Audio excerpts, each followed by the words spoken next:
자, 기본이론 과정 37강 진행하도록 하겠습니다.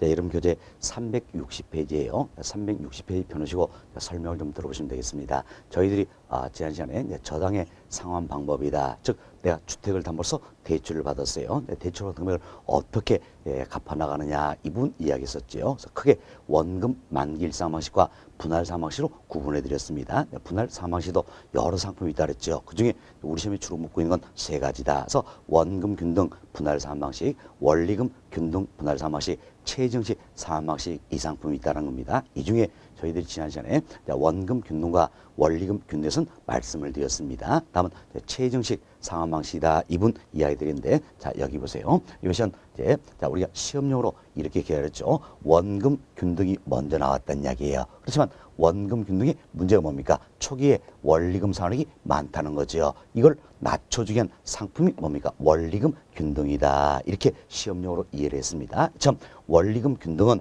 이제 초기에 원리금 상환액을 낮춰줬어요. 그럼에도 불구하고 젊은 층은 이것도 많다는 이야기예요. 더 낮춰달라. 자, 이 같은 요구에서 나오게 된 게 바로 최정식 상환 방식이다. 이렇게 보시면 되겠어요. 따라서 최정식은 자, 이 원리금 상환액이 즉 저당 지불액이 초기에는 어때? 아주 낮은 수준이라는 이야기예요. 초기에는 아주 낮은 수준이다라는 겁니다. 그래서 원금 균등이나 원리금 균등 여기에 비해서 훨씬 더 낮은 수준이다라는 겁니다. 그렇지만 후기로 갈수록 어떻습니까? 점차 증가하는 방식이다라는 겁니다. 후기랄수록 원리금 상환액이 점차 증가한다라는 겁니다. 이런 의미에서 최정식 상환 방식을 우리가 점정식 상환 방식이다 이렇게도 표현한다라는 겁니다. 점정식이다. 예, 자 보세요. 점정식 이건 뭡니까? 점차 증가한다 그 이야기예요. 그래서 최정식을 점정식 상환 방식이다 이렇게 표현한다 보시면 되겠습니다. 자, 우리가 간단하게 예를 한번 들어봅시다. 간단하게 예를 한번 들어보겠는데, 자, 똑같은 조건입니다. 조건이에요. 자, 대출 1억 받았습니다. 만기는 20년이고 매년마다 상환하는 조건이다. 그래서 연 10%다라는 겁니다. 이때 이제 최정식 상품이 되겠는데, 최정식 이 같은 경우에는 차입자와 대출자 간의 어떤 1회차 얼마 납입할 것인가 결정할 수가 있다는 겁니다. 자, 그럼 보세요. 이제 1회차에 예를 들어서 이제 300만 원 납입하기다. 여기서부터 출발한다는 이야기예요. 이렇게 가정을 한번 해봅시다. 그럼 300만 원 여기서부터 출발한다면 자, 어떤 이제 1회차에 사실 이자가 얼마입니까? 자, 1회차는 그동안 원금 상환이 없잖아요.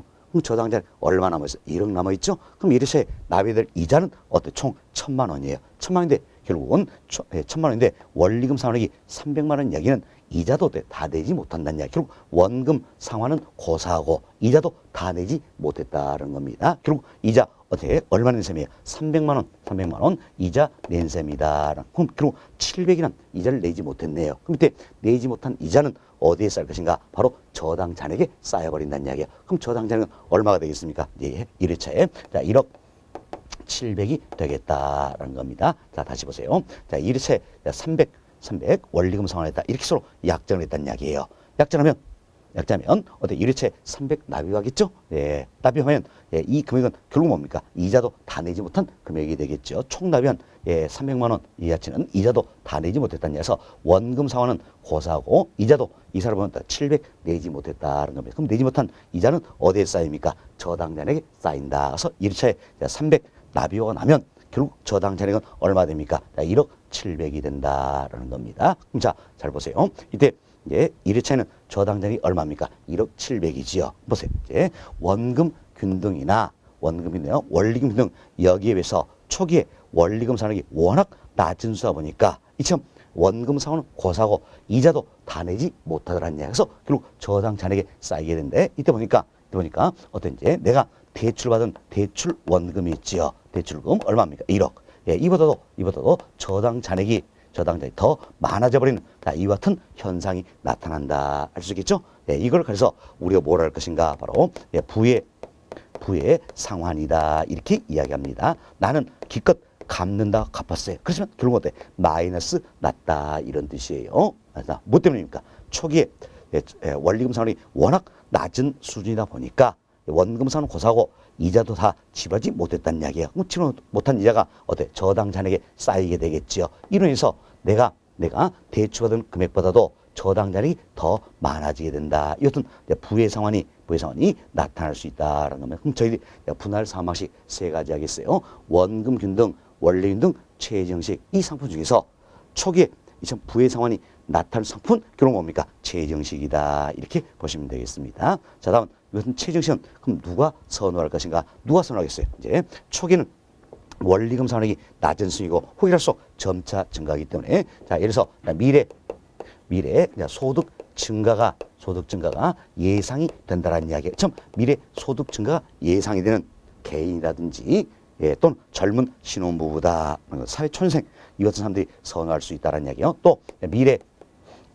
매출의 증가가 예상되는 기업에서도 이 상품을 선호할 수 있다라고 보시면 되겠습니다. 자, 이렇게 해서 저희들이 이제 최정식 상환 방식 여기까지 다 말씀을 드렸습니다. 일단 여기까지 말씀 내용을 우리 교재 통해서 한 번 더 살펴보도록 하겠습니다. 자, 여러분 교재 보겠습니다.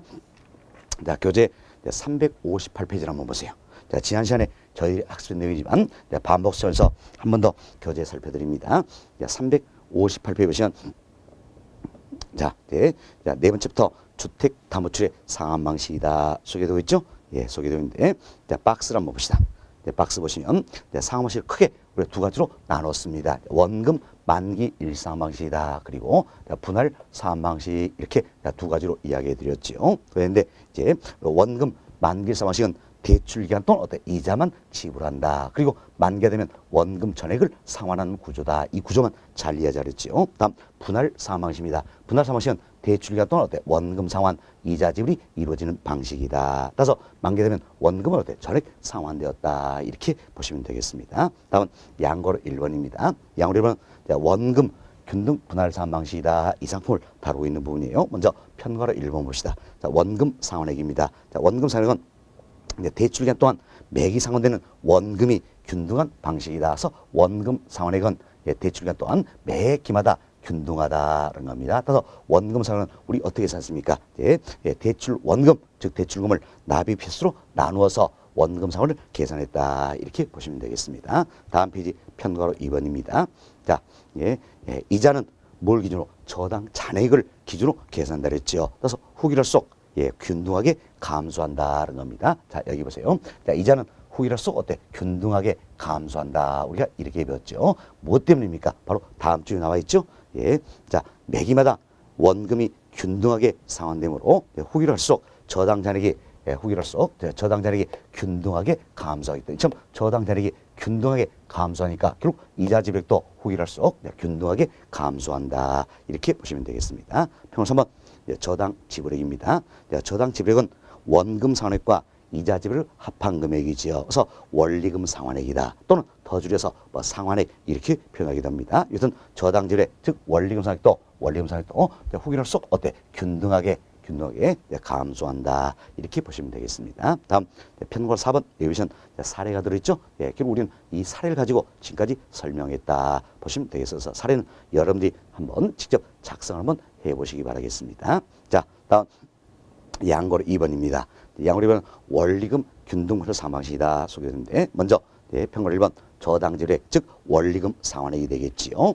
대출 기간 동안 매기 상환된 저당 지불액, 즉 원리금 상환액이 균등한 방식이라서 원리금 균등이니까 이 원리금 상환액이 매기마다 균등한 방식이다. 이렇게 보시면 되겠습니다. 따라서 원리금 균등은 대출 기간 내내 동일한 금액을 납부한다. 자, 이 사례 보세요. 이 사례니까 우리 대출 기간 내내 얼마씩입니까? 1,174원 6천원씩 동일한 금액을 납부한다는 겁니다. 참 대출 기간 내내 동일한 금액을 납부하는 상품이 바로 뭡니까? 원리금 균등이다. 이렇게 보시면 되겠습니다. 다음 동그라미 1 봅시다. 자, 이 원리금 상환액, 즉 저당 지불은 우리가 어떻게 산정했습니까? 대출받은 원금에 뭘 곱했어요? 저당 상수를 곱했다. 그래서 원리금 균등에 의해서 내가 대출을 받았어요. 그럼 매기마다 얼마씩 갚아가니까 원리금 상환액 1 구하기 위해서는 뭘 활용합니까? 저당 상수를 활용한다. 이렇게 보시면 되겠습니다. 다음 동그라미 2번 봅시다. 원금 균등에 비하여 초기는 저당 지불액, 즉 원리금 상환액이 작다는 이야기죠. 우리가 누차 이야기했습니다. 자, 초기, 즉 1회차죠. 원금 균등 여기에 비해서 원리금 균등의 저당 지불액, 즉 원리금 상환액은 더 작다. 이렇게 보시면 되겠습니다. 다음 편과로 2번 봅시다. 동그라미 1번이에요.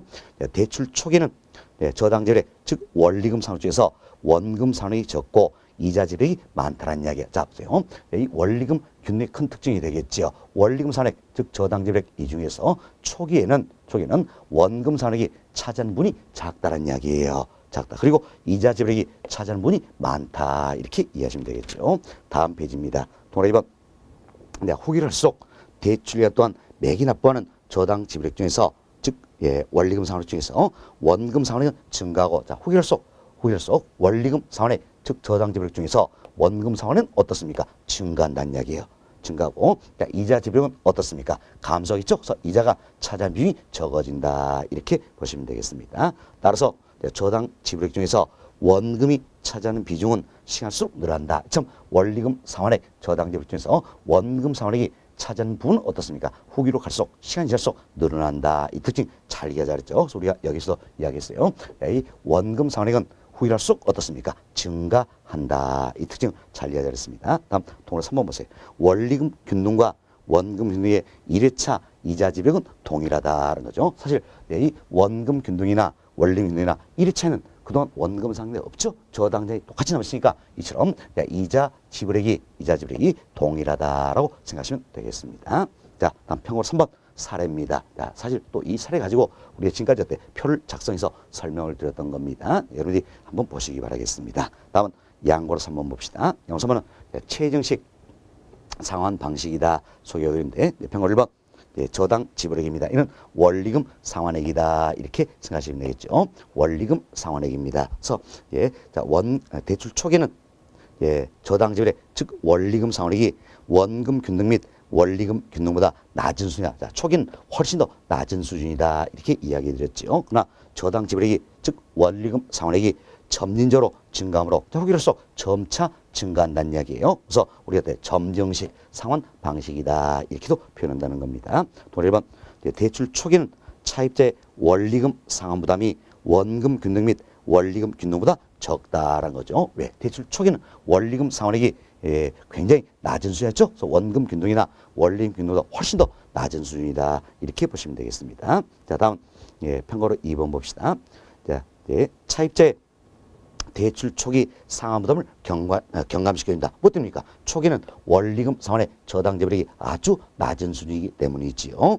대출 초기에 부의 상환이 발생할 수 있다. 참 대출 초기에는 어때? 부의 상환이 발생할 수 있다라는 겁니다. 부의 상환이란 대출 초기에 대출 원금에 대한 이자를 지불하지 못할 경우 지불하지 못한 이자가 저당 잔액에 포함된다 그랬죠. 그래서 저당 잔액이처럼 저당 잔액이 대출 원금보다 더 어때? 커지는 경우를 말한다라는 겁니다. 다음 평균 3번 이용 대상입니다. 첫 번째 보세요.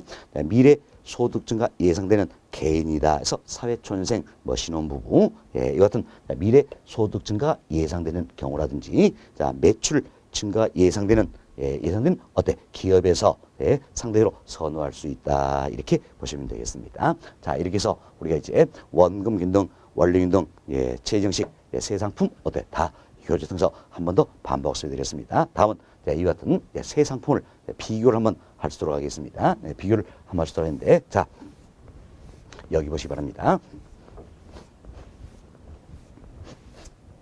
자, 저희들이 지금 분할 상환 방식이다. 그래서 세 상품 이야기 드렸죠. 원금 균등, 원리금 등 최정식이다. 이 세 상품을 비교하도록 하겠습니다. 자, 먼저 원리금 상환액의 크기가 되겠습니다.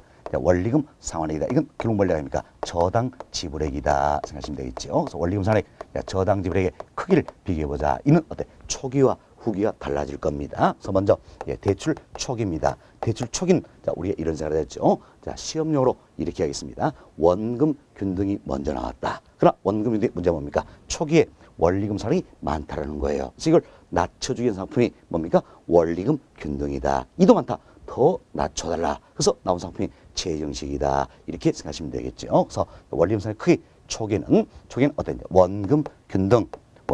다음은 원리금 균등 그리고 어때 최정식 즉 점증식 순이다 이렇게 보시면 되겠습니다. 그렇지만 후기로 가면 갈수록 이 원금 균등은 원리금 상환액이 어떻습니까? 우리 감소한다 이렇게 배웠죠? 자 여기서 균등하게 감소한다 이렇게 배웠습니다. 그렇지만 이제 원리금 균등은 초기나 후기나 관계없이 원리금 상환의 크기는 어떻습니까? 균등 일정하다라는 이야기예요. 보면 최정식은 후기로서 어때? 점차 증가하는 방식이다. 따라서 후기는 내용이 완전히 달라진다는 겁니다. 그런데 후기에 원리금 상환이 가장 많은 상품은 뭐가 될까요? 바로 최정식이다 알 수 있겠죠. 최정식 다음은 어때? 원리금 균등 다음은 어때? 원금 균등 이순이다 이렇게 생각하시면 되겠습니다. 자 다음은 자, 원금 상환의 크기를 비교해 봅시다. 자, 원금 상환액의 크기 이걸 비교했는데 자, 이는 우리가 이제 초기 기준으로 비교를 한번 해보자. 대출 초기다. 자, 1회차다 생각하시면 되겠습니다. 1회차. 자, 보세요. 이제 이 원금 균등이나 원리금 균등은 자, 1회차에 어때? 이자 지불이 똑같다 그랬죠? 우리 여기서 배웠어요. 자, 1회차에 이자 지불액이 똑같다라는 겁니다. 똑같다. 근데 이 원리금 상환액에 차이가 있다는 이야기예요. 원리금 상환액에 차이가 있다는 이야기 결국 뭡니까? 원금 상환액에 차이가 있다 알 수 있겠죠. 그래서 원금 상환액은 결국 어때? 원리금 상환액이 더 많은 원금 균등이 원금 상환의 크기도 크다라는 겁니다. 그래서 우리가 이 표를 통해서 이미 학습을 했었죠. 자, 초기에 자 1회차입니다. 1회차 이걸 살펴보자는 이야기야. 그럼 1회차에는 자, 원금 균등과 원리금 균등의 이자는 같다는 이야기예요. 그럼 이자는 같은데 원리금 상환액에 차이가 있다는 이야기는 결국 뭐의 차이가 있다? 원금 상환액에 차이가 있다라는 겁니다. 그래서 이 원리금 상환액이 많을수록 원금 상환액이 많다는 걸 알 수 있겠지요. 그래서 원금 상환액 크기는 초기 기준했을 때 원금 원리금 균등이다. 이 순이 될 거예요. 자, 그리고 최정식 한번 봅시다. 최정식은 초기에 원리금 상환액이 워낙 낮은 수다 보니까 결국 원금 상환이 이루어지지 않을 수도 있더라.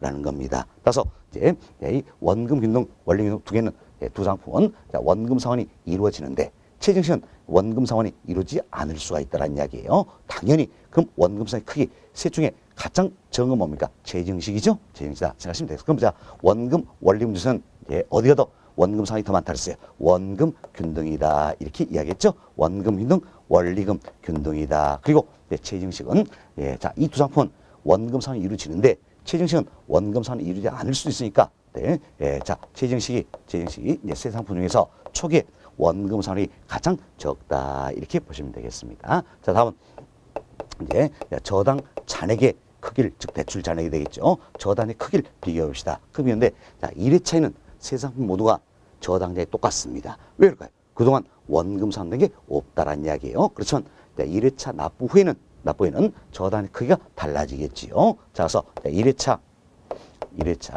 납부 후 상환을 한번 살펴봅시다. 그럼 1회차 납부 후에는 어때? 원금 상환이 많이 이루어질수록 저당 잔액은 어때? 적게 남는다 알 수 있겠죠. 그럼 자, 원금 상환이 가장 적게 이루어졌다는 이야기야. 사실 최정식은 원금 상환 초기는 이루어지지 않을 수도 있다고 했지요.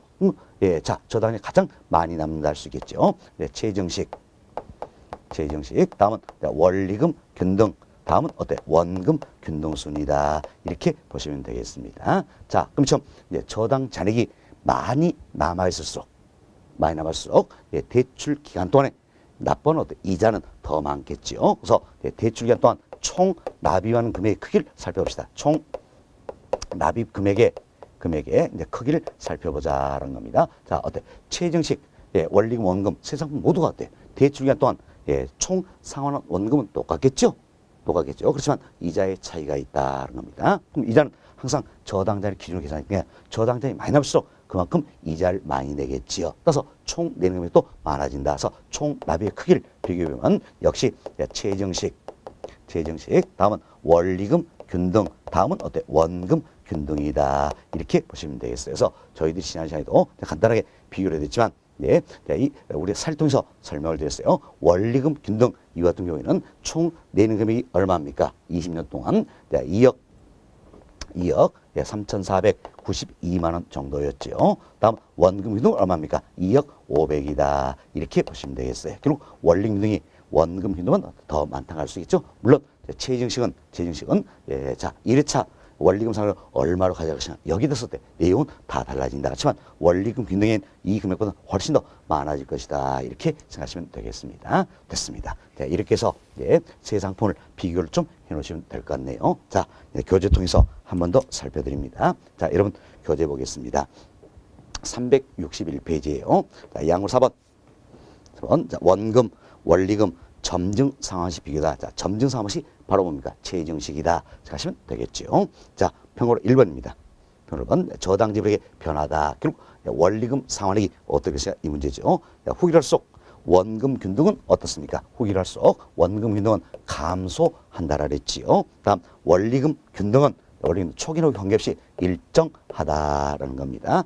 점증식 즉 최저증식은 어때? 후기랄수록 점차 증가한다. 이렇게 보시면 되겠습니다. 자, 다음 평월 2번 저당 지불액 즉 원리금 상환액의 크기가 되겠습니다. 그런데 초기는 어떤 순입니까? 원금 균등, 원리금 균등, 최저증식 즉 점증식 순이다 할 수 있겠죠. 그러나 후기는 상황이 달라졌죠. 후기는 어때? 정반대로 예, 최저증식 즉 점증식 다음은 원리금 균등, 원금 균등 순이다. 이렇게 보시면 되겠습니다. 다음 평소번 원금 상환액의 크기다라는 거죠. 원금 상환액 이건 초기 기준으로 지금 이야기를 드렸습니다. 자, 초기 기준으로 본다면 자, 이제 초기는 예, 어때? 원금 균등, 다음은 뭡니까? 원리금 균등 그리고 최저증식 즉 점증식 순이다 할 수 있겠죠. 평소 4번 저당 잔액의 크기입니다. 대출 잔액의 크기가 되겠죠. 이도 우리 이제 1회차 납부 후를 보던 얘기. 동일 1번 1회 납부에는 어때? 최저증식 즉 점증식이 가장 많이 남아 있지요.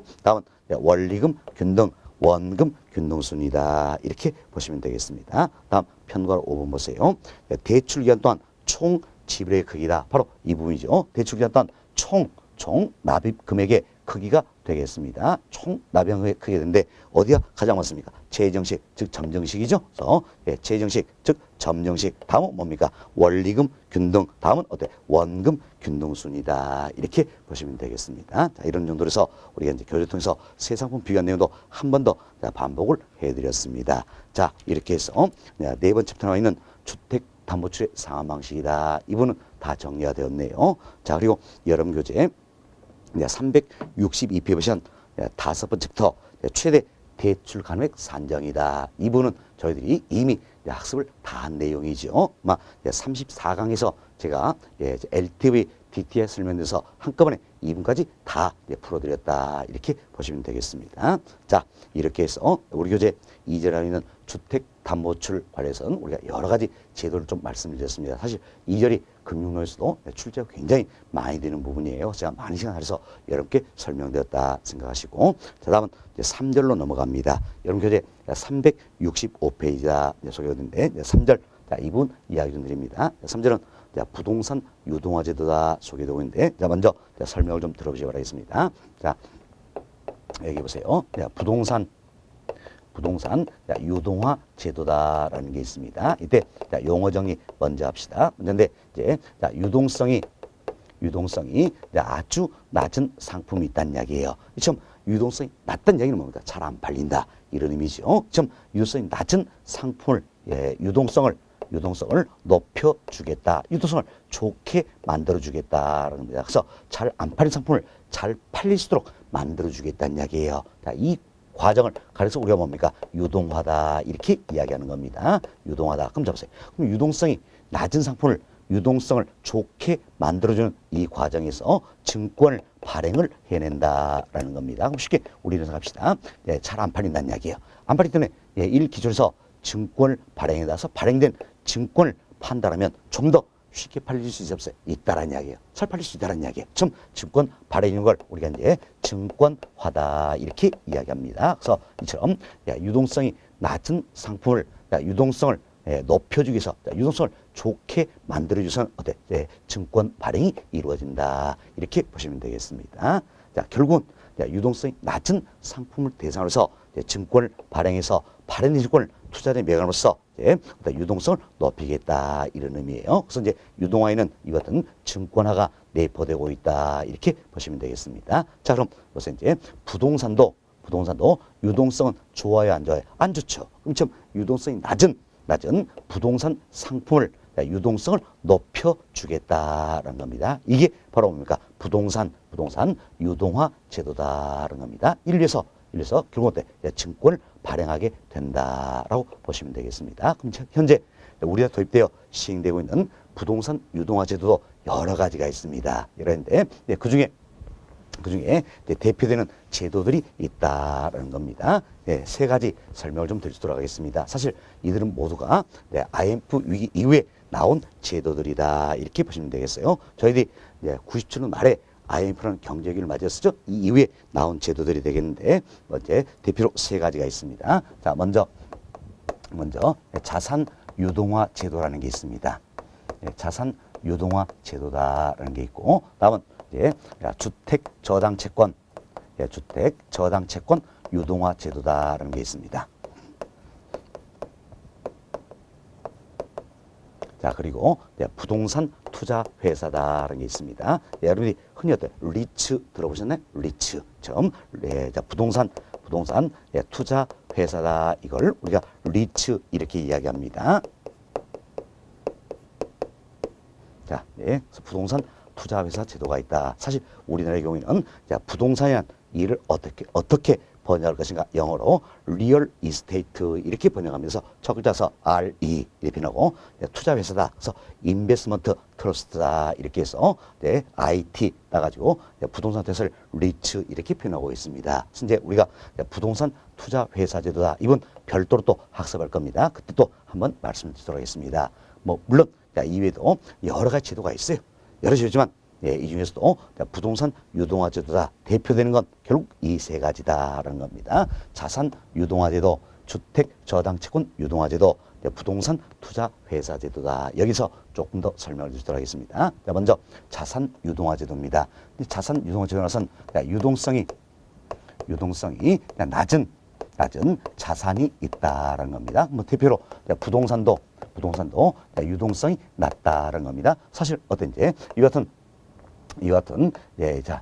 건물이 하나 있습니다. 이 부동산이 있다는 이야기. 그런데 이 자체가 어떤지 500억이라는 이야기야. 그럼 500억짜리 이 건물 팔려 그러니까 500억짜리 이 건물 팔려니까 잘 팔려요, 안 팔려요? 안 팔리다는 이야기, 안 팔리다. 그래서 유동성이 낮다 이렇게 보시면 되겠습니다. 그래서 부동산도 유동성이 낮은 상품이 됐고, 기업의 매출 채권도 유동성이 낮다 할 수 있겠죠. 쉽게 매출 채권 예를 들어 봅시다. 자동차 할부회사가 있어요. 그럼 자동차 할부회사는 어때? 자동차를 할부로 팔겠지요. 자, 그래서 3년 할부로 팔았습니다. 그래서 매 월마다 상환받기로 했어요. 근데 상환받기로 했는데 이제 6개월 경과했어요. 그럼 나머지 2년 6개월 동안 상환받을 권리를 가지고 있겠죠? 이 같은 게 바로 이제 매출 채권이다. 이렇게 보시면 되겠습니다. 자, 이 점 유동성이 낮은 자산들이더라라는 겁니다. 이걸 팔려니까 잘 팔려, 안 팔려요? 안 팔린다는 이야기지요. 안 팔린다. 그래서 이를 기초로 해서 증권을 발행을 하겠다라는 이야기예요. 증권을 발행하겠다. 그래서 발행된 증권을 투자자에게 매각을 해서 자금을 조달하는 기법이다. 이렇게 보시면 되겠습니다. 자, 벌써 이제 쉽게 인사합시다. 자, 이 500억짜리 이 부동산을 팔려니까 안 팔리더라는 이야기야. 안 팔려. 그럼 이를 기초로 해서 이제 5천짜리 쪼개서 팔아버린다는 이야기. 그럼 팔릴 수 있어요, 없어요? 있다라는 이야기. 사실 저한테도 500억짜리 사면 제가 살 수 있어요, 없어요? 없어요. 그렇지만 5천짜리 사라면 10개 살 수 있어요, 없어요? 있다는 얘기 있다. 결국은 참 증권을 발행한다면 유동성을 높여줄 수 있다는 이야기지요. 그렇죠? 그래서 자, 증권 발행이니까 증권화가 내포되어 있지요. 그리고 유동성을 높여준다. 유동화 제도의 하나가 된다. 결국 부동산도 포함되니까 부동산 유동화 제도의 하나가 된다는 겁니다. 여튼 유동성이 낮은 자산을 기초로 해서 증권을 발행을 하고, 이때 발행된 증권을 투자자에게 매각해서 자금을 조달하는 기법이 바로 뭡니까? 자산 유동화 제도다. 이렇게 보시면 되겠습니다. 이때 발행된 증권이 있다는 이야기야. 이 증권을 우리가 뭘 할 것인가? 자, 보세요. 뭘 기초로 증권을 발행했나요? 바로 유동성이 낮은 자산을 기초로 했다는 겁니다. 좀 유동성이 낮은 자산을 기초로 해서 자산을 담보로 해서 담보로서 발행인은 증권이다. 그래서 자산담보부 증권 이렇게 표현하는 겁니다. 자산담보부 증권이다. 자, 유동성이 낮은 자산을 담보로 해서 기초해서 발행한 증권이다라는 겁니다. 자, 이걸 우리 영어로 표현한다면 첫 글자입니다. 자산은 뭡니까? 어셋. 여기 첫 글자 A를 따고요. 담보기타 팩트. 첫 글자 B를 따면 되겠다. 증권 시큐리티 S. 그래서 자산 담보 증권을 우리가 말합니까? ABS 이렇게 이야기한다는 겁니다. 자, 보세요. 그럼 유동성이 낮은 자산을 기초로 해서 발행한 증권이 있다. 이 증권을 뭐라 합니까? 자산 담보부 증권. 자산 담보부 증권. ABS 이렇게 표현한다는 겁니다. ABC가 아니에요. 뭡니까? ABS 이렇게 표현한다. 따라서 자산 유동화제도 이로 인해서 발행된 증권이 자산 담보부 증권 ABS다 이런 의미에서 자산 유동화 제도를 우리가 ABS 제도다 이렇게도 표현한다라는 겁니다. 자, 다음 이제 여기 보세요. 자, 주택 저당 채권 유동화 제도입니다. 자, 이는 주택 저당 채권이 있다라는 겁니다. 주택 저당 채권이라는 게 있어. 이걸 줄여서 우리가 이제 저당 채권이다. 앞으로 표현 많이 할 겁니다. 저당 채권이다. 그래서 저당 채권은 우리가 쉽게 이런 생각하세요. 자, 여러분들이 주택을 담보로 해서 대출을 받는다면 이때 어때요? 저당권 또는 근저당권 설정하게 됐죠. 이처럼 주택 담보 대출에 있어서 설정된 저당권, 근저당권 이 같은 걸 우리가 저당 채권이다. 이렇게 쉽게 생각하시면 되겠습니다. 자, 그럼 은행 입장에서는 주택 담보로 대출해주고 어떤지 자, 1억짜리 근저당 설정된 것도 있을 것이고 또 3억짜리 근저당 설정된 것도 있다는 이야기야. 이것은 저당 채권들이 있다는 은행 입장에서. 그럼 이걸 은행이 팔려고 합니다. 그럼 여러분한테 판다면 여러분들이 이 같은 근저당권 사기 산사에서 안 산다는 이야기야. 잘 안 산다는 이야기야. 결국은 유동성이 낮다 할 수 있겠죠. 주택 저당 채권도 유동성이 낮다는 이야기예요. 그래서 이 주택 저당 채권 일 기초로 해서 증권을 발행을 하겠다라는 겁니다. 증권 발행에 따라서 발행된 증권을 이제 투자자에게 매각하고 자금을 조달하는 기법이다. 이렇게 보시면 되겠습니다. 그럼 자, 여기에도 어떻습니까? 주택 저당 채권을 기초로 해서 증권을 발행했다는 겁니다. 증권화가 내포되어 있죠? 증권을 발행함으로써 좀 더 쉽게 팔아볼 수 있다. 그래서 유동성을 높여줬다는 겁니다. 부동산 관련이죠. 역시 부동산 유동화제도의 하나가 된다. 이렇게 보시면 되겠습니다. 자, 그럼 이것은 주택 저당채권 유동화제도 이론에서 발행된 증권이 있다라는 이야기예요. 발행된 증권이 있다. 이걸 뭐로 할 것인가 보세요. 주택 저당채권 이걸 기초로 해서 담보로 해서 발행한 증권이다. 그 이야기죠. 그래서 이름을 이렇게 붙였습니다. 주택 저당채권을 기초로 해서 즉 담보로 해서 발행한 증권이다. 그래서 주택 저당채권 담보부 증권이다. 이렇게 표현하는 겁니다. 주택 저당채권을 담보로 했다. 기초로 했다. 그래서 발행한 증권이라는 이야기. 말이 너무 길죠? 말이 너무 길기 때문에 이걸 줄여가지고 우리가 저당 담보부 증권이다. 이렇게 표현하는 겁니다. 자, 그럼 영어로 합시다. 저당은 뭡니까? 모기지. 첫 글자서 M. 담보했다. 백. B. 다음 증권 시큐리티 S. 그래서 주택 저당채권 담보증권 이걸 뭐라고 합니까? MBS 이렇게 표현한다라는 겁니다. MBS. 그리고 주택 저당채권 유동화제도가 있다는 이야기. 주택 저당채권 유동화제도 이를 통해서 발행된 증권이 바로 뭡니까? 저당 담보부 증권이다. 저당 담보부 증권 MBS다. 이렇게 보시면 되겠어요. 따라서 주택 저당채권 유동화제도를 흔히 우리가 MBS 제도다. 이렇게 MBC가 아니에요.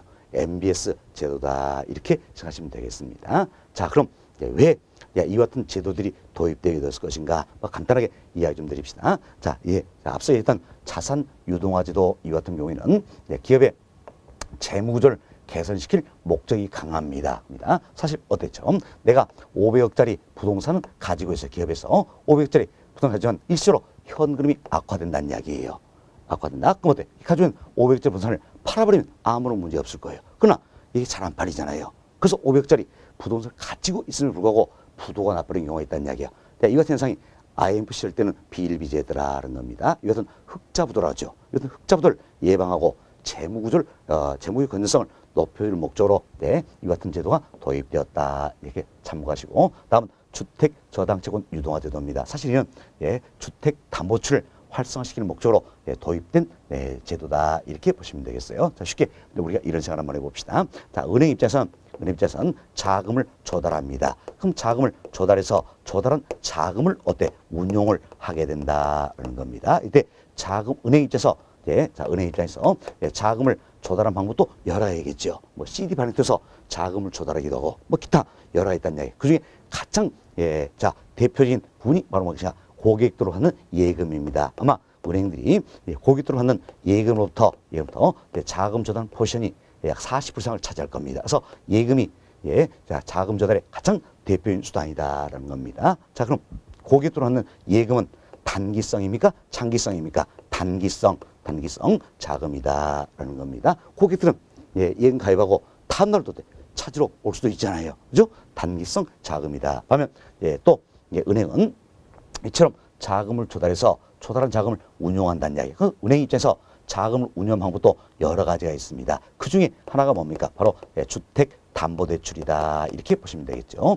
주택담보대출이다. 그럼 주택담보대출은 장기성이죠. 장기성. 우리 주택담보대출의 큰 특징이 뭡니까? 장기절이라 그랬죠. 장기성이다니. 자, 보세요. 단기로 조달한 자금을 장기로 운용하다 보니까 만기가 맞아요? 안 맞죠. 지금 만기 불일치에 따른 위험이 존재하더라는 겁니다. 이를 가려서 우리가 이제 유동성 위험이다 이렇게 이야기합니다. 유동성 위험이다. 합니다. 자, 그럼 이제 고객들이 예금 가입했어요. 가입한 예금 가지고 장기로 주택담을 다 잊어버렸어요. 그래서 고객이 내 돈 돌려줘 찾아왔습니다. 돌릴 돈이 없네요. 그럼 이때는 유동성 위험에 빠져들게 되죠. 그럼 이처럼 유동성 위험에 빠져들게 되면 금융기관은 파산은 시간 문제라는 겁니다. 그럼 유동성 위험이 있음에도 불구하고 단기로 조달한 자금을 장기로 운용하려고 할까 안 할까요? 안 한다는 이야기 안 한다. 그럼 단기로 조달한 자금을 가지고 장기로 주택담보대출 해주기 위해서는 유동성 위험에서 벗어나야 된다는 이야기예요. 유동성 위험에서 벗어나기 위해서는 뭐가 필요합니까? 바로 추가 재원이 필요하다는 겁니다. 추가 재원을 마련하기 위한 제도적인 장치 중 하나가 바로 뭡니까? 주택저당채권 유동화제도다라는 겁니다. 자, 보세요. 그럼 금융기관 은행 입장에서는 주택담보를 해주고 저당권 또는 근저당권 설정을 가지고 있겠죠. 이걸 기초해서 증권 발행해서 투입해가고 자금을 전환하면 추가 재원을 마련할 수 있잖아요. 그래서 유동성임에서 벗어날 수 있게 된다. 그래서 장기로 주택담보대출을 해주게 된다는 겁니다. 이를 위해서 주택저당채권 유동화제도가 도입이 되었다. 이렇게 보시면 되겠어요. 뭐 이외에도 여러 목적이 있지만 가장 중요한 목적은 뭡니까? 장기로 주택담보대출을 수행하기 위해서 도입한 제도가 바로 주택저당채권 유동화제도다. 이렇게 보시면 되겠습니다. 자, 그리고 여기 보세요. 요즘 이와 같은 자산 유동화제도나 주택저당채권 유동화제도나 기본적인 골격은 유사합니다. 유사한데 큰 차이가 있어요. 큰 차이가 바로 이 부분이지요. 이 부분이다. 자, 증권을 발행하는데 무엇을 기초로 해서, 뭘 담보로 해서 증권을 발행하느냐라는 겁니다. 그래서 자산 유동화 제도에서는 유동성이 낮은 자산이면 뭐든지 다 되는 겁니다. 유동성이 낮은 자산이면 뭐든지 한다. 그렇지만 주택 저당채권 유동화 제도에서는 증권 발행의 대상이 되는 건 딱 하나밖에 없다는 이야기예요. 주택 저당채권 하나밖에 없다는 겁니다. 증권 발행의 대상이 되는 무엇이냐, 여기에 큰 차이 있고 나머지는 대동소이하다 이렇게 보시면 되겠습니다. 또한 여튼 주택 저당채권 유동화제도 어찌 보면 저당채권 기준인데 이 주택 저당채권이 유동성이 낮잖아요. 낮기 때문에 넓은 의미에서 보면 자산 유동화제도에 해당이 돼버린다는 이야기예요. 그러나 우리나라 경우에는 관련된 법적 근거에도 다소 차이가 있고 워낙 MBS 발행 물량이 많기 때문에 별도로 떼어서 지금 우리가 학습을 하고 있다. 이렇게 참고하시면 되겠습니다. 자, 이렇게 해서 저희들이 이제 자산 유동화제도 그리고 주택 저당채권 유동화제도 두 가지를 이야기를 좀 드렸습니다. 다음은 이제 부동산 투자 회사 제도입니다.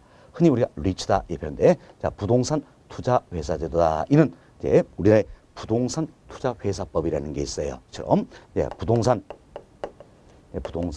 투자 회사법이다. 여기에 설립 근거를 두고 있다라고 보시면 되겠어서 부동산 회사법 여기에 따르면 부동산 회사는 상법상 주식 회사다라는 겁니다. 상법상 주식 회사다. 따라서 주식을 발행해서 자금을 조달하는 게 원칙이다. 이렇게 보시면 되겠습니다. 주식을 발행해서 자금을 조달하는 게 원칙이다. 그래서 주식 발행을 통해서 자금을 조달하겠다는 겁니다. 자금을 조달하고 조달된 자금을 전문가가 운용을 합니다. 그럼 전문가 운용을 해서 수익을 발생시키고 발생 수익을 배당 형태로 나눠주는 제도다라는 겁니다. 그럼 주식 발행이 이루어지니까 증권화가 이루어진다 할 수 있겠죠. 또한 주식 발행 을 통해서 유동성이 낮은 부동산 상품을 유동성을 높여줄 수 있다는 이야기지요. 그래서 부동산 유동화제도의 하나가 된다. 이렇게 보시면 되겠습니다. 다음 여기 보세요. 주식 발행을 통해서 자금을 조달했죠. 자, 주식 발행에서 고가의 부동산 상품을 어떻습니까? 소액화했다는 겁니다. 따라서 이제는 불특정 다수의 소액의 일반 투자자도 참여할 수 있다. 자, 내가 100억짜리 부동산 가지지 못해도 부동산 회사에 주식을 가질 만큼 지분을 갖게 된다는 이야기예요. 그래서 소액의 일반 투자도 참여할 수 있는 길이 열렸다. 이렇게 보시면 되겠습니다. 이로 해서 부동산 소유의 형평성을 높여줄 수 있게 된다. 이렇게 보시면 되겠죠. 다음은 조달한 자금을 전문가가 운영한다 했어요. 그럼 전문가가 운영하니까 당연히 이는 뭡니까? 간접 투자 상품이 된다라고 보시면 되겠어요. 그래서 과거에는 직접 투자 상품이었죠. 그럼 직접 투자 이 같은 경우에는 내가 부동산 전문적인 지식이 있어야만 투자가 가능했지요. 그렇지만 이제 부동산 투자는 즉 간접 상품이니까 내가 전문적인 지식이 없어 얼마든지 참여할 수 있는 기회가 있다라는 겁니다. 다음은 전문 운영에서 수익을 발생시키고 발생 수익을 배당 형태로 나눠준다. 이렇게 이해하시면 되겠습니다. 이외에도 여러 가지 특징이지만 이 특징은 우리 교재 5절의 부동산 투자회사 제도 여기서 더 구체적으로 이야기 좀 드리도록 하겠습니다. 그리고 이제 부동산 투자회사법 여기에 따르면 부동산 투자사의 유형은 크게 세 가지가 있습니다. 세 가지. 자, 먼저 자기관리 부동산 투자회사가 있고요. 다음은 위탁관리 부동산 투자회사, 그리고 기업 구조조정 부동산 투자회사 처럼 세 가지 유형이 있다는 겁니다. 이도 우리 교재 5절에서 더 구체적으로 이야기 될 겁니다. 이때 기업 구조조정 부동산 투자를 통해서 기업의 구조조정을 촉진시키고자 이 제도가 도입되었다는 겁니다. 그럼 우리가 이제 부동산 투자가 왜 도입됐을까? 여러 가지 목적을 들 수 있겠죠. 이제 소액의 일반 투자자도 참여할 수 있는 기회를 주겠다는 이야기야. 또한 간접 투자의 기회를 주겠다. 그리고 기업의 구조조정을 촉진하겠다. 등등의 목적을 위해서 도입된 제도다. 이렇게 보시면 되겠습니다. 자, 이렇게 해서 저희들이 이제 현재 우리나라 도입돼 시행되고 있는 부동산 유동화제도 여러 있지만 대표로 세 가지를 말씀을 드렸어요. 자산 유동화제도, 그리고 주택 저당채권 유동화제도, 부동산 투자회사 제도다. 이렇게 해서 대표 세 가지 말씀드렸습니다. 여기는 자산 유동화제도는 이런 정도만 이해하셔도 크게 문제는 안 될 거예요. 그렇지만 주택 저당채권 유동화제는 주택담보대출 관련 의무이죠. 그래서 더욱더 세부적으로 학습이 돼야 됩니다. 그래서 우리 교재 4절에서 더욱더 세부적으로 학습한다라는 겁니다. 다음 부동산 투자회사 제도다. 이분도 정부에서 굉장히 육성시키고 있는 제도가 되겠지요. 그래서 이분도 더 세부적으로 학습에 대해서 부동산 퇴사에는 우리 교재 5절에서 더 세부적으로 학습하게 된다. 이렇게 생각하시면 되겠습니다. 자, 다음은 이제 한 가지 더 말씀을 좀 드리겠는데, 자, 이제 자금을 조달하는 방법이 있습니다. 자금을 조달하는 방법이 있다. 여기서 이야기 좀 합시다. 그래서 자, 자금 조달 방법이다라는 건데, 크게 우리가 이제 지분 금융과 부채 금융이다. 이렇게 나눠볼 수가 있다는 이야기예요. 지분 금융, 부채 금융. 물론 지분 금융과 부채 금융의 중간적인 성격을 지니는 게 하나가 더 있어요. 바로 매자닌 금융이다. 근데 이건 저희들이 심화 과정에서 다뤄드리겠고, 어떤 자금 조달 방법에는 지분 금융과 부채 금융이 있다는 겁니다. 이때 지분 금융이었으면 지분이니까 그게 뭡니까? 자기 자본을 조달한 것을 말하는 겁니다. 그럼 자기 자본을 조달하기 위해서 상법상 주식회사 주식을 발행할 수도 있겠고, 다음 지분을 매각할 수도 있겠지요. 이처럼 주식 발행이나 지분 매각 일 통해서 자기 자본을 조달한 걸 우리가 지분금융이다 이렇게 이야기합니다. 근데 이제 자기 자본을 조달하기 위해서 발행한 증서가 있다는 이야기예요. 이걸 우리가 지분증권이다 이렇게 표현하죠. 그래서 지분증권의 가장 대표되는 예가 되는 게 바로 뭡니까? 주식이다 이렇게 보시면 되겠습니다. 다음 부채금융이에요. 부채금융은 결국은 이제 타인 자본을 조달하는 것이다 이렇게 보시면 되겠어요. 그래서 타인 자본을 조달하기 위해서는 어떠냐? 사채를 발행하죠. 사채는 우리 쉽게 채권이다 생각하시면 되겠어요. 사채를 발행하거나 다음 저당을 설정함으로써 자 타인 자본을 조달한다. 이렇게 해서 우리가 부채금융이다. 그럼 이것은 부채금융 이를 조달하기 위해서 발행한 증서이겠죠. 이걸 우리가 부채증권이다 이야기하고 부채증권의 가장 대표인 예가 되는 게 바로 뭡니까? 사채 채권이다 이렇게 보시면 되겠습니다. 다음은 우리가 이제 여러 가지 사례를 통해서 지분 금융 방식이냐 부채 금융 방식이냐 구별이 좀 되셔야 되겠습니다. 자 먼저 부동산 투자회사가 있습니다. 자 부동산 투자회사 우리 조금 전에 이야기 드렸죠. 자 부동산 투자는 상법상 주식회사를 했어요. 지금 상법상 주식이니까 주식 발행을 통해서 자금을 조달한다 할 수 있겠죠. 지금 주식의 발행이 이루어지니까 당연히 뭡니까? 지분 금융 방식이다 할 수 있겠죠. 다음은 부동산 간접 투자 펀드라는 게 있습니다. 부동산 간접 투자 펀드다.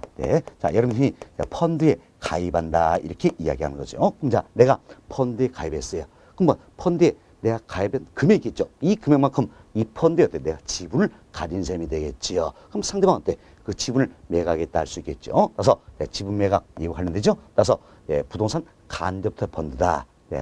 이도 어떻게 해야 합니까? 지분 금융이다 이렇게 보시면 되겠습니다. 다음 공모에 의한 증자라는 게 있습니다. 공모에 의한 증자다. 자 이때 공모는 공개 모집의 약자입니다. 그래서 불특정 다수의 투자를 대상으로서 공개적으로 모집하겠다는 이야기야. 물리서 증자 자본금을 증가시키기 위한 것이다라는 겁니다. 그래서 불특정 다수의 투자를 대상으로 해서 자본금을 늘리겠다 그 이야기야. 그럼 우리가 주식 발행할 때도 참 공모에 의해서 증자가 가능하다. 그래서 주식 발행 관련돼서 공모에 의한 증자 이도 지분금융으로 보고 있다는 겁니다. 다음은 신디게이트라는 게 있어요. 신디게이트 그리고 조인트 벤처다. 자 이것은 자금 조달 방식이 있더라. 모두가 개발사업 관련 내용인데 자 조인트 벤처는 이상하세요. 소수가 조인한다냐. 소수가 조인한다라는 겁니다. 반면 신디게이트는 다수의 투자자가 참여한 것이다. 그럼 쉽게 우리 잡시다. 총 100억이 필요합니다. 개발사업 이래서 100억이 필요한데 조인트 벤처는 소수의 투자 참여하겠다. 그래서 어때? 10명이 참여하겠다냐. 그럼 1인당 얼마씩입니까? 10억씩 내야 되겠죠. 소수의 고액 투자자가 참여하는 게 조인트 벤처고 다음 신디게이트는 다수의 투자 참여합니다. 그럼 다수 투자 참여니까 한 사람당 내는 금액은 더 적어지겠지요. 그래서 다수의 소액의 투자자가 참여하는 게 신디게이트입니다. 그래서 신디게이트는 다수 소액 투자자다. 다음 조인트 벤처는 소수 고액 투자자 이게 설명했는데 사실 이게 중요한 게 아니에요. 이게 중요한 게 아니고 신디게이트나 조인트 벤처는 투자자들이 참여한다는 이야기예요. 그럼 투자에 참여해서 일정 금액 출자를 했겠죠. 이 출자만큼 뭘 갖는 겁니까? 지분을 갖는다는 이야기예요. 그럼 상대방은 지분을 매각한다 할 수 있겠죠. 그래서 신디게이트, 조인트 벤처 이도 어떻게 합니까? 지분 금융이다. 이걸 이해하는 게 중요하다는 이야기예요. 자, 이런 건 하나도 중요성이 없다. 자, 신디게이트, 조인트 벤처는 어떻게 합니까? 지분 금융이다. 이걸 이해하는 게 중요하다라는 겁니다. 자, 다음은 두 번째, 우리 앞서 했던 자산 담보부 증권이다. 자산 담보부 증권이라는 게 있어요. 자, ABS 그리고 저당 담보부 증권이다. 자, 이는 뭡니까? MBS. 자, 이처럼 자산 담보부 증권 ABS나 저당 담보부 증권 MBS 이들은 넓은 의미에서 부채금융으로 바라보는 겁니다. 특히 저당 담보부 증권은 저당 설정 관련돼 있죠? 저당 설정 관련했다. 그래서 부채금융이다 생각하시면 되겠어요. 이것은 저당 담보부 증권 MBS 상품도 여러 가지가 있습니다. 그 중에 일단 들어만 보세요. MPB란 상품이 있고요. 다음은 MPTB란 상품이 있어요. 그리고 CMO 이 상품이 있습니다. 이 MBB, MPTB, CMO 이 상품들은 모두가 채권의 형태서 발행이 이루어지는 겁니다. 이 상품들은 모두가 채권의 형태서 발행이 이루어진다라는 겁니다. 이런 의미에서 MBB, MBTV, CMO 모두가 어디 합니까? 부채 금융에 해당한다. 이렇게 보시면 되겠어요. 왜? 사채 발행, 채권부터 발행이 이루어지니까 부채 금융에 해당한다. 그럼 다음은 주택 상환 사채라는 게 있습니다. 주택 상환 사채다. 자, 이도 사채니까 채권이죠. 채권의 발행을 통해서 자금을 조달하고 주택으로 상환하겠다. 이게 주택 상환 사채다. 그러면 저기 채권 발행이니까 당연히 어디 합니까? 부채 금융에 해당한다. 이렇게 보시면 돼요. 자, 그래서 우리가 여러 가지 사례를 말씀드렸어요. 이 사례들이 지금까지 우리 시험에 출제된 예들이 되겠습니다. 그래서 부동산 투자 회사, 부동산 간접 투자 펀드, 공모연 증자, 신디케이트, 조인트 벤처 이들은 어디 합니까? 지분 금융 방식이다. 다음 ABS, MBS 이런 넓으면서 부채 금융 방식이죠. 또한 MBB, MBTV, CMO 모두가 부채 금융 방식이다. 주택 상환 사채 역시 부채 금융 방식이다. 이렇게 이해하시면 되겠습니다. 자, 그럼 우리가 이제 부동산 유동화제도 대표로 세 가지 이야기 드렸죠. 그럼 자산 유동화제도 이를 통해서 발행된 자산 담보보증권, ABS 이들은 넓으면서 부채 금융에 해당되겠지요. 주택 저당층 유동화제도 이를 통해서 발행된 저당 담보보증권이다. 이도 어때요? 부채 금융에 해당이 된다는 겁니다. 반면 부동산 투자회사가 발행한 주식은 어디 합니까? 지분 금융에 해당된다. 이렇게 보시면 되겠습니다. 자, 여기까지 말씀을 드리고 우리 교재 살펴보도록 하겠습니다. 자, 여러분 교재 365페이지를 봅시다. 365페이지는 1번 챕터 부동산 유동화다 소개되어 있죠. 양괄호 1번 편괄호 1번 봅시다. 두 번째 줄 중간쯤 보세요. 부동산의 유동성을 높이는 제도를 말한다. 처음 부동산의 유동성을 높이는 제도가 뭡니까? 부동산 유동화다 할 수 있겠지요. 다음 편괄호 2번 두 번째 보세요. 부동산 등 담보로 증권을 발행하여 자금을 조달하는 방식을 말한다. 결국 증권 발행이 이루어진다. 이걸 어떻게 우리가 부동산 증권화다 이렇게 표현한다. 참고하시면 되겠습니다. 다음 양괄호 2번 보세요. 자, 지분금융, 부채금융 소개되어 있죠. 방금 우리가 설명드렸네요. 자금 조달 방식이다 보시면 되겠어요. 자, 편괄호 1번 봅시다. 첫 번째 줄. 자, 지분을 매각하거나 여기 있죠. 지분을 매각하거나 주식을 발행해서 자, 자기 자본을 조달하는 방법이 뭡니까? 지분금융이다라는 겁니다. 자, 지분금융을 즉 자기 자본을 조달해 발행한 증권을 지분증권이라 한다. 지분증권의 대표로 주식을 들 수 있다는 겁니다. 그리고 그 다음 보세요. 부동산 투자회사, 다음 부동산 간접투자 펀드, 공모연 증자, 신디케이트, 조인트 벤처 다섯 가지가 있죠. 이들은 다 어디 합니까? 지분 금융 방식이다. 이렇게 보시면 되겠습니다. 그래서 부동산 금융의 자금 조달 방법 중 지분 금융에 해당된다. 이렇게 이해하시면 되겠네요. 다음 편괄호 2번 봅시다. 저당을 설정하나 사채 발행을 통해서 이처럼 저당을 설정하거나 사채 발행을 통해서 타인 자본을 조달하는 방법이 뭡니까? 부채 금융이다 할 수 있겠죠. 이런 부채 금융, 즉 타인 자본을 조달하게 발행한 증권을 부채 증권이라 한다. 부채 증권의 대표로 뭘 들 수 있어요? 채권 들 수 있다. 그래서 자산 담보증권 ABS죠. 주택 저당채권 담보증권 줄여서 저당 담보증권 변달했습니다. MBS 그리고 이상 부채도 구체적으로 괄호 보시면 영어 나와 있죠. MBB, MBTV, CMO 그리고 주택 상환사채 이들은 다 됩니까? 부채금융 여기에 해당한다. 이렇게 보시면 되겠습니다. 이런도 보시기 바라겠고요. 자, 다음 이제 367페이지를 봅시다. 이제 367페이지는 2번 챕터 부동산 유동화 제도다 소개인데 먼저 양호 1번 우리 설명드렸죠. 자산 유동화 제도다. 기본적인 권리만 이해하겠습니다. 편곡 1번 첫 번째 보세요. 자산 유동화 제도 즉 ABS 제도란 유동성이 낮은 부동산이나 채권, 기타 재산권 등을 기초로 유도화 증권을 발행한다는 이야기예요. 증권을 발행한다는 겁니다.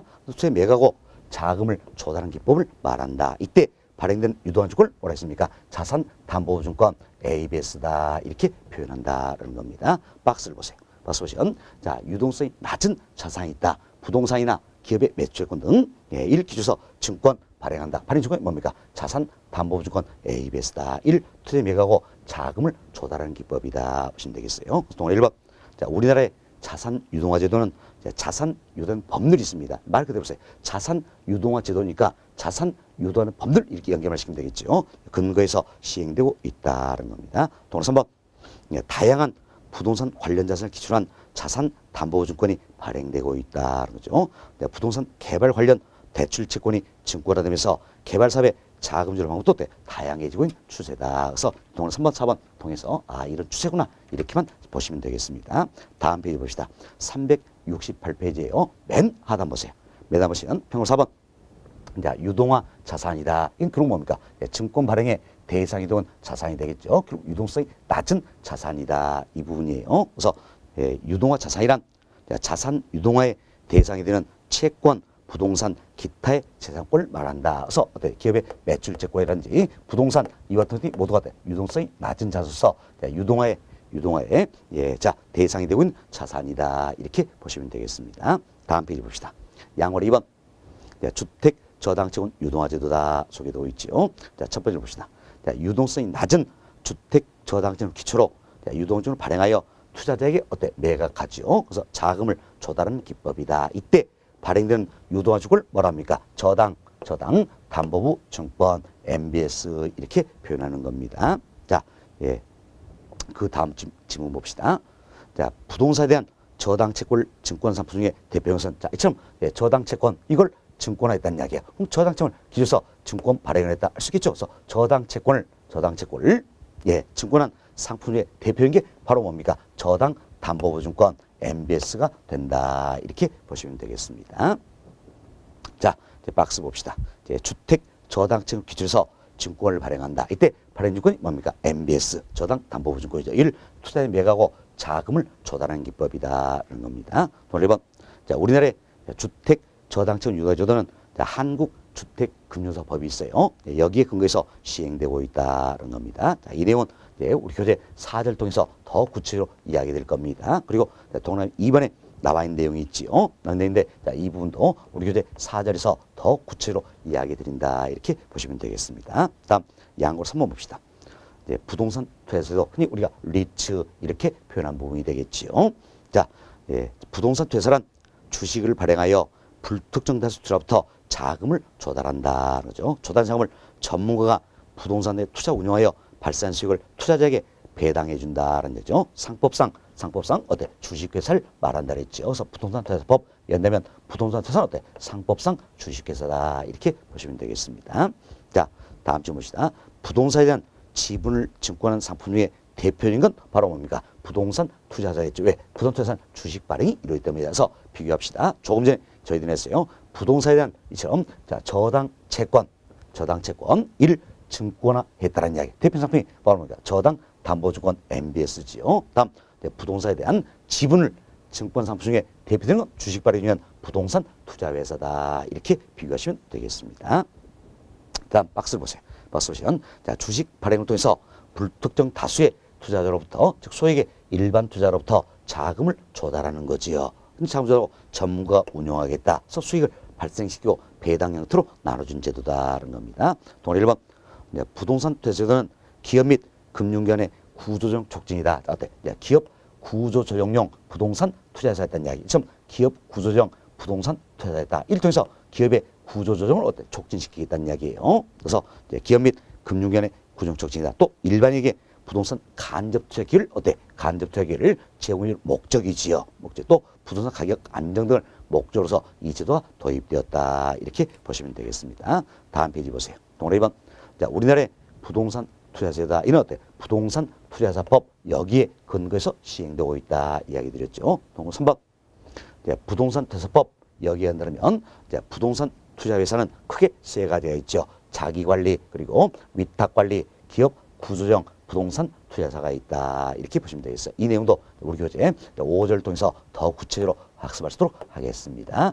자, 이렇게 해서 저희들이 이제 3절에 나와 있는 부동산 유동화 제도다. 이 부분도 간략하게 설명드리고 교재 반복학습 드렸어요. 이런 정도만 여기서는 보셔도 크게 문제 없을 겁니다. 이번 시간은 여기까지 정리하고 다음 시간에는 주택 저당채권 유동화 제도 2부에서 더 구체로 우리가 학습을 좀 할 수 있도록 하겠습니다. 자, 이번 시간 여기서 마치도록 합니다.